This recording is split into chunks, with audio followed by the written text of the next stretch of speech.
আসসালামু আলাইকুম রহমতুল্লাহ। এনসিপির দক্ষিণাঞ্চলের মুখ্য সংগঠক চিল্লায় চিল্লায় কথা বলে, নিজেকে সবসময় সুপার হিরো মনে করে, নিজের বিরুদ্ধে যে অভিযোগগুলো আছে সেগুলোকে কখনো সঠিকভাবে প্রমাণ করতে পারে না। মুখের কথার ভাই কোনো দাম আছে?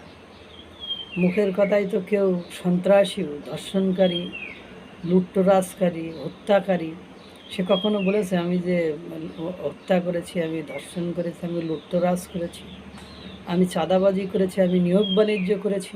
একথা তো কোনো দিন কেউ স্বীকার করে না। এখন ঘটনা হলো হাসনাত আবদুল্লাহ একের পর এক অঘটন ঘটিয়েই যাচ্ছে।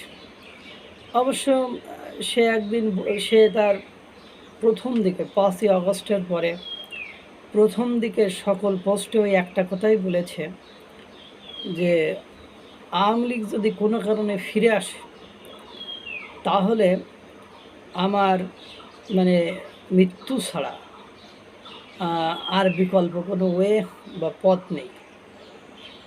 আওয়ামী লীগ ফিরে আসলে আমাকে, তারপর উনি একবার লিখেছিলেন এরকম যে আওয়ামী লীগের পুনর্বাসন মানে আমাদের কিছু লোকের জীবনের হুমকি স্বরূপ, অর্থাৎ আমাদের কিছু লোকের জীবন বিপন্ন হবে এবং আমাদের কিছু লোকের প্রাণ এমনিতেই চলে যাবে।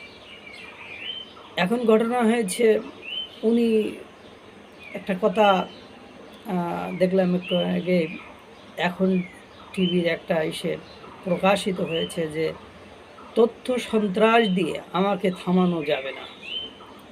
আমি আমার দেহে যতদিন প্রাণ থাকবে আমি দিল্লির সাম্রাজ্যবাদ এবং আওয়ামীদের বিরুদ্ধে কথা বলেই যাব।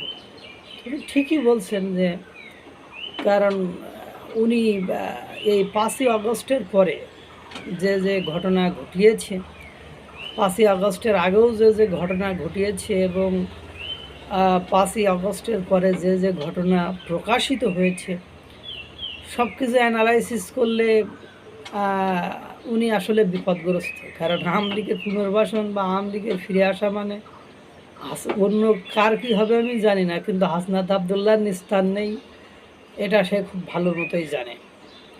কেননা সে একাধিক টিভি চ্যানেলেও আধিপত্য বিস্তার করেছে। তারপরে আপনার মনে করেন সেনাবাহিনীর সাথেও তেড়ামি করেছে, বা সেনাবাহিনীকে অপরাধী বা ফল্ট প্রমাণিত করার জন্য সে আপ্রাণ চেষ্টা করেছে। তারপরে আপনার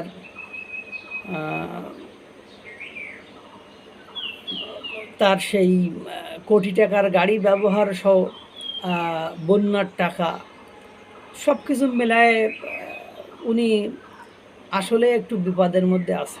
আর উনি জানেন যদি আওয়ামী লীগ কখনো ফেরে তাহলে সেটা ভারত বা দিল্লির সেখানে প্রত্যক্ষ এবং পরোক্ষভাবে একটা অংশগ্রহণ থাকবে, বা প্রত্যক্ষ বা পরোক্ষভাবে একটা সেখানে গুরুত্বপূর্ণ ভূমিকা থাকবে। এই জন্য ওনার শয়নে স্বপনে সবসময় একটাই ধ্যান জ্ঞান, যে কোনোভাবে দিল্লির আগ্রাসন বা সাম্রাজ্যবাদ থেকে আমাকে জনগণকে সচেতন রাখতে হবে। যদিও জনগণ হাসনাত আবদুল্লাহর কথায় এখন আর সচেতন হয় না, হাসনাত আবদুল্লাহর কথায় এখন আর কেউ রাজুতে আসে না, হাসনাত আবদুল্লাহর কথায় এখন আর কেউ, ওদের ছাত্র সমাজই আর কেউ শোনে না। জনতার প্রসঙ্গ পড়ে যাক, কারণ আপনারা জানেন কিছুদিন আগেও হাসনাত আবদুল্লাহ ছাত্রদের মারির সম্মুখীন হয়েছে, আহতদের মারির সম্মুখীন হয়েছে, এবং তিনি গাজীপুরে যে মোজাম্মেল হকের ওই ঘটনার পরে, বাড়ির ওই ঘটনার পরে তিনি যে সেখানে যাওয়ার পরে তিনি বলেন যে অমুক মারানি টারানি করলে তাকেও ফেলে দিবা। এই যে ভিডিওটা স্পষ্টভাবে প্রকাশিত হয়েছে, অর্থাৎ সে অন্যায় ছোটোখাটো করতে করতে এমন করে ফেলেছে যে এই সরকার থাকলেই তার সুবিধা, এই সরকার পরিবর্তন হয়ে যদি বিএনপিও ক্ষমতায় আসে তারপরেও তার জন্য অসুবিধা।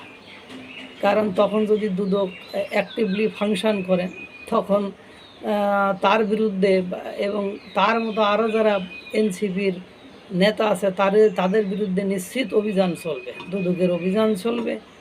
কারণ আমাদের দেশের দুদক তো শুধুমাত্র যারা ক্ষমতাচ্যুত হয় তাদের জন্য অ্যাক্টিভলি ফাংশন করে, আর যারা ক্ষমতায় থাকে, ক্ষমতার আশেপাশে থাকে, তাদের জন্য ফাংশন করে না। সুতরাং হাসনাত আবদুল্লাহর বিকল্প কোনো ওয়ে নাই। সুতরাং সে তো সেই কথা বলবেই যে আমার দেহে প্রাণ থাকা পর্যন্ত আমি দিল্লি সাম্রাজ্যবাদ এবং আওয়ামী লীগের বিরুদ্ধে কথা বলে যাব। এখন আওয়ামী লীগের চেয়ে যদি তারা আরও বেশি খারাপ করে বা কেউ আরও বেশি খারাপ করে, তাও তার মাথা ব্যথা নেই। কারণ তার চলাফেরা চাল চলনে কোনো জায়গায় তো বাধাগ্রস্ত হচ্ছে না। শুধুমাত্র সমস্যা তার আওয়ামী লীগ নিয়েই, কারণ সে ক্ষতিটা আওয়ামী লীগের সবচেয়ে বেশ বড় করে ফেলেছে, এটাই সে নিজেকে মনে করে। এবং সে তলে তলে অনেক কিছু করেছে যা জাতির জন্য কল্যাণকর নাই, এবং সে নিজের বেনিফিট, মুনাফা বা নিজের সুবিধার জন্য, ভোগের জন্যই করেছে। সুতরাং কথা বলে লাভ নেই। ও সবসময় হুমকির উপরে থাকে বা হুমকি দেওয়ার উপরে থাকে, মানে ওর স্টাইলটাই ওরকম যে আমি সবসময় হুমকি ধামকি দেওয়া। কিন্তু ও বোঝে না যে ও হাসনাত আছে, বড় বড় হুমকি ধামকি দেওয়া প্লেয়ার বাংলাদেশ সহ সারা বিশ্বে আছে। আল্লাহ তাআলা সকলকে ভালো রাখুক, সুস্থ রাখুক। আসসালামু আলাইকুম ওয়া রাহমাতুল্লাহ।